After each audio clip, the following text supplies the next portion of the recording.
They were in recent years, but it's obviously been a long time since 1983. And they were preliminary to the passing of legislation. I don't know the answer to that. Well, I just want to point out something here as this House proceeds on this track. There are some of us here who feel that this country has drifted towards a version of a national security state. When the House begins to meet in secret on matters that relate to security prior to legislative acts, it raises questions about the Constitution of the United States. I know I'm familiar with my friend's awareness that the Constitution gives the Congress the ability to make its own rules. I also understand from the First Amendment that Congress wouldn't restrict any establishment of free speech. This is the citadel of free speech. This is the only place in America that someone can stand and say anything they want at any time and be free from any kind of illegal attack. Once we close that up, we're changing the nature of it at a time when this country's at war, when there's been questions raised about secret meetings and what was told with respect to torture, about secret meetings and what was told with respect to rendition, about secret meetings and what was told with respect to private corporations doing wiretapping. I just want the members of this House to incorporate that in their reflections when we proceed to approve an agreement for a secret meeting. I'd also like to state this, to just share my experience. And that is, without referring to any content of any secret meeting I've been in, and I've been in a few at the beginning of my term in the House, I have found from my own experience, that secret meetings end up being occasions for the communication of information of at best dubious value. Now, you know, and I could point to individuals, at least one individual who's sitting in this chamber right now, who, when we had a secret meeting right after 9/11, walked right down that aisle and, you know, uttered a famous barnyard expletive after we were being briefed in a secret meeting by a member of the administration. Some of you were there at the time to remember. So I'm just communicating a concern here about the path we're going down. And, you know, I can only do that. I will not attend that meeting. I will withdraw my objections, but I want to have my friends here know that we ought to be proceeding with the utmost caution in going into this direction. The gentleman withdraws his objection. Is there objection? I am not going to be attending such a session. I believe that it violates the spirit of this House, but I will withdraw my objection since my good friend feels that this is the path that he has to go. Thank you. Madam. Is there further objection? Reserving the right to object. The gentleman from Arizona. Would the leader yield for 2 questions? Yes.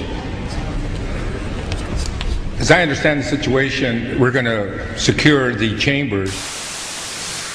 Not only did members discuss new surveillance provisions, as was the publicly stated reason for the closed-door session, they also discussed 1. The imminent collapse of the U.S. economy to occur by September 2008. 2. The imminent collapse of U.S. federal government finances by February 2009. 3. The possibility of civil war inside the USA as a result of the collapse. 4. Advance roundups of insurgent U.S. citizens likely to move against the government. 5. The detention of those rounded up at Rex 84 FEMA camps constructed throughout the USA. 6. The possibility of retaliation against members of Congress for the collapses. 7. The location of safe facilities for members of Congress and their families to reside during expected massive civil unrest. 8. The necessary and unavoidable merger of the United States with Canada for its natural resources and with Mexico for its cheap labor pool. 9. The issuance of a new currency, the Amero, for all 3 nations as the proposed solution to the coming economic crisis. In the span of less than 4 months, gasoline prices will rise 500%. This has already begun. The prices of both food and shelter rise over 300%. Unemployment levels will reach over 40%. The savings of millions will evaporate overnight due to currency devaluation and bank failures. Unrest will begin in the larger cities first, then spreading out into the countryside. Strong and repressive laws are newly enacted as police and military forces spread throughout the country to counter all signs of growing rebellion. If you are an American hearing these words, you must understand this is happening now. It's not conspiracy theory. It is fact. We are in the midst of these cataclysmic human events. Let me explain to you the red, blue and yellow list. Red list. These people are the enemies of the state. They are the leaders of patriot groups, outspoken ministers, outspoken talk show hosts, community leaders, and bloggers who talk about the government. These people and their families will be dragged out of their homes in the middle of the night. They will be driven to a black unmarked helicopter waiting to fly them to FEMA detention camps to be killed immediately. This will take place approximately 2 weeks before martial law is enforced, shortly after the crash of the economy. Blue list. These are also enemies of the state, but are followers of the red list resistors.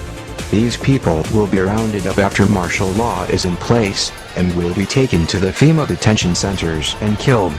I would guess that people such as you seeing this video are on this list. Yellow list. The sheep. These are citizens who know nothing about the truth behind the government and the New World Order and don't want to know. They are considered to be no threat at all and will be instructed how to behave and will most likely do whatever they are told. Unfortunately, there are too many of these to be effectively controlled, so many will be killed or starved. Those people on the yellow list who are not killed will be tagged with an RFID microchip 666 and released like sheep to be tracked and controlled. Wake up! We are all on a red, blue or yellow list somewhere. If you live near any FEMA facility, leave before it gets worse. Prior knowledge about events soon to occur have saved millions over the past century, allowing them to flee the most dangerous areas ahead of time, and when they still could. Not everyone that can leave will leave. History has taught this lesson well, especially to the almost complete annihilation of all the Jewish peoples in Europe during World War II and similar camps. We are now facing the imminent dangers of collapsing economies and currencies and the subsequent dictatorial regime that will inevitably follow. These are only the beginning of the hardest questions you will ever have to ask of yourself and your family. These are also questions that have already been asked and answered by those who have faced what you are facing now. You have a rare choice before you now. First choice. Keep living your lives in denial of the overwhelming evidence staring right at you and wait for them to come and take you and your family to the camps for systematic extermination. Second choice. Pack your things and get out of America while the borders are still open. Don't go to Canada or Mexico, because these countries will have the same fate as the USA. Leave the continent and don't look back. History is repeating. What you forefathers did to the Indians, they will do now to you. America is a sinking ship. If you stay on this ship, you will go down with it and drown. My personal advice, stay away from the UK.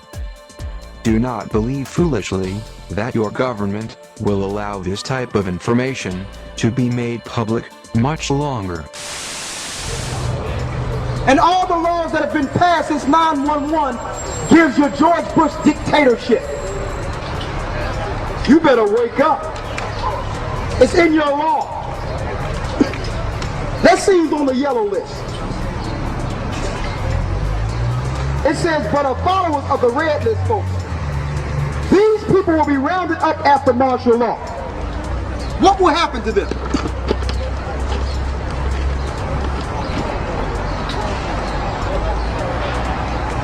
They will be rounded up when martial law is in place and will be taken to the detention centers and re-educated. To those that are following what they call radical extremists, they're going to re-educate you. Here's a camp in the Midwest they'll be taking you to be re-educated. In some of your churches, your big cathedrals like Sharon Baptist, What's the other one? E9 Baptist Deliverance. These are going to be temporary concentration camps for you. You think you're going there to praise the Lord? You're going in these places to be reprogrammed when it's time. Don't sleep. Don't sleep, brothers and sisters. There's a reason your pastors are not paying taxes. They're doing their civil duty for the government to keep you asleep. Let's see who's going to be on the yellow list. The yellow list, these are citizens who know nothing about the New World Order and don't want to know. That's the majority of the people. I don't want to hear about that stuff. It's scary. You people, they need you around. The people that don't care, that don't know any better, think everything's going to be all right, you're asleep. It says right here, these are the citizens who know nothing about the New World Order